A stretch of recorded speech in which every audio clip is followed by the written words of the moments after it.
Enamakkal face കനാലിലെ level scale സാമൂഹ്യ വിരുദ്ധർ നശിപ്പിച്ചു. Level scale തകരാറിലായതോടെ face കനാലിലെ ജലനിരപ്പ് അറിയാൻ കഴിയാത്ത സ്ഥിതിയായി. ഫെയ്സ് കനാലിലെ ജലനിരപ്പ് പരിശോധിക്കാനെത്തിയ കർഷകരാണ് സംഭവം കണ്ടെത്തിയത്.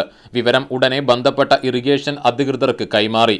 സമുദ്രനിരപ്പിൽ നിന്ന് താഴെയായതിനാൽ ശാസ്ത്രീയ രീതിയിലെ ലെവൽ സ്കെയിൽ പുനഃസ്ഥാപിക്കാൻ കഴിയൂ. ഏനാമാക്കൽ റെഗുലേറ്റർ പരിസരത്ത് രാത്രിയിൽ സാമൂഹ്യ വിരുദ്ധർ തമ്പടിക്കുന്നത് പതിവാണ്.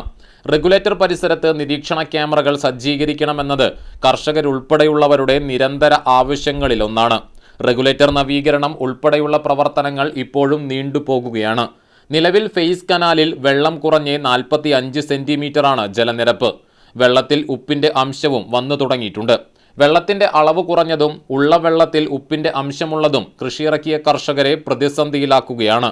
മിക്ക പടവുകളിലും മാർച്ച് 18-ന് ശേഷം കൊയ്ത്ത് നടക്കാനിരിക്കെയാണ് വെള്ളത്തിലെ ലഭ്യതക്കുറവ് നേരിടുന്നത്. കൊയ്ത്ത് കഴിഞ്ഞ പാടശേഖരങ്ങളിലേക്ക് താറാവുകളെ ഇറക്കുന്നതിനായി കോളിച്ചാലിലെ വെള്ളം പാടത്തേക്ക് തുറന്നുവിടുന്നതും മറ്റൊരു പ്രതിസന്ധിയായിരിക്കുകയാണ്.